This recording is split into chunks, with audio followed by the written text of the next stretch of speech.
One man in Lagos taps his phone. Behind that single bet, $60 billion in legal wagers now ride on one tournament, 71% more than the last World Cup. The biggest bet on earth wasn't built overnight. A single tap, and hope turns into a ripple that surges through every sportsbook ledger on earth. The World Cup is no longer just a tournament. It's a colossus of risk and reward, where $60 billion in legal wagers will be staked on the 2026 matches alone. That figure towers over the $35 billion from 2022, a leap of 71% in just 4 years. No other sporting event comes close. For every moment of heartbreak or euphoria on the pitch, there is a parallel world where fortunes are made and lost in real time. The beautiful game is now shadowed by a second contest, a global casino, played with numbers as vast as the dreams behind every bet.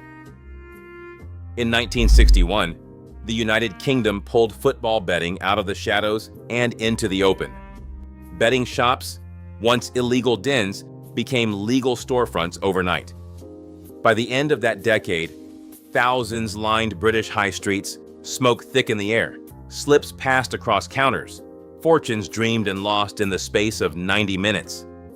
Across the Atlantic, the United States kept its doors closed for decades, while Europe's regulated shops and state lotteries set the global pace. The 1990s brought the internet, and with it, the first online sportsbooks. Suddenly, anyone with a dial-up connection could wager from home. By the early 2000s, betting was no longer a Saturday ritual, it was a 24-hour habit. The smartphone era only accelerated the rush. By 2007, a tap on glass meant a bet placed in seconds, from a crowded train or a sleepless bedroom. Betting became portable, private, relentless. Then came the data revolution. Live odds, updated every second, turned every phase of play into a market of its own. In play, betting exploded. No longer just picking a winner, but wagering on the next goal, the next card, the next twist of fate. In 2018, the U.S. Supreme Court struck down PASPA, opening a legal gold rush. States raced to license sportsbooks, and the world's biggest untapped market joined the game. Now, football betting is a global machine, fueled by regulation, technology, and a hunger that never sleeps. The rules changed, the tech changed, and so did the audience. The result, a second contest played off the pitch, where the stakes are measured in billions. In Lagos, the line between hope and risk is drawn on a phone screen. Here, football isn't just a game, it is a chance, multiplied by 35 million. The city's bettors are young, mostly under 35, and their wagers ride on mobile wallets. Paga, Paystack, Flutterwave, where a thumbprint can move a week's wages in seconds. Brands like Bet9Joe, NaraBet, and BetKing are household names, their logos as familiar as the national team's crest. During the last World Cup, the smallest stakes grew into wild parlays. One ticket, a dozen outcomes, the promise of escape. The air in betting shops thickened with tension as Nigeria played, every goal shifting fortunes. For many, a single win could mean rent, school fees, or a brief taste of something bigger. But the same hope that fuels the dream can turn sour in a heartbeat. The pressure to chase losses, to double down after a near miss, is as real as the roar from the pitch. In Lagos, the World Cup is not just watched, it is lived, every bet a private stake on the future. On the trading floors of Europe, football becomes a storm of numbers and nerves. Every World Cup match is broken down by algorithms. Live data feeds from Opta and Sportradar race across fiber lines, feeding pricing engines that adjust odds in milliseconds. The trader's world is a blur of dashboards and risk alerts. Each market is a live wire. During the Qatar final, a single next goal market saw liability swing more than 12 million euros. One delayed update, just a few seconds behind the action, and a book could bleed 4 million euros overnight. Here, football is watched as fiercely by traders as by fans. Brian Josephs calls it a couple dozen Super Bowls, back to back to back over 6 weeks. Each whistle, each goal triggers a cascade of financial shockwaves.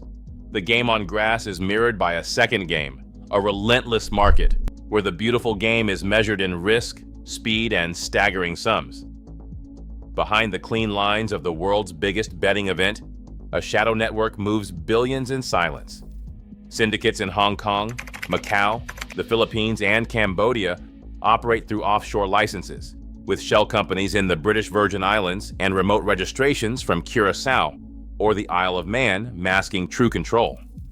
Crypto and stablecoins race across borders, settling wagers in seconds, far from the eyes of regulators. Each layer of secrecy shields the flow of money and the men who move it. Investigations have traced these pipelines to spot fixing in lower-profile matches. Moments were bought and sold, and odds were bent in the dark. The World Cup's scale draws ambition and greed, but it also invites those who see football not as a game, but as a market to be rigged. In the world's favorite casino, the line between chance and manipulation grows thinner with every tournament. The 2026 World Cup is swollen to its largest form: 48 teams, 104 matches, 39 days of relentless possibility.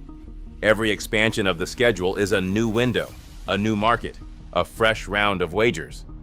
The tournament's sheer size is not just a matter of footballing ambition, it is a blueprint for the biggest betting event in human history. North America stands at the center of this storm.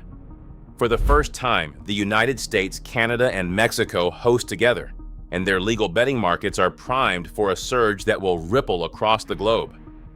In the weeks before a single ball is kicked, billions have already been committed. Odds are set and reset by algorithms that never sleep. Micro-betting, wagering on the next throw-in, the next corner, the next heartbeat, has become the new frontier, with artificial intelligence carving out probabilities in real time. Bookmakers and bettors, syndicates and traders, all wait for the opening whistle, their fortunes already staked. By kickoff, the world is financially entangled, passion and money fused so tightly that the first pass is only the surface of a deeper game. The field is set, but the real action has already begun, played out in numbers as vast and volatile as the emotions that drive them. As the 2026 World Cup draws $60 billion in legal bets, a 71% leap, the stakes now rival the dreams. The world's greatest match plays on two fields, one of glory, one of risk.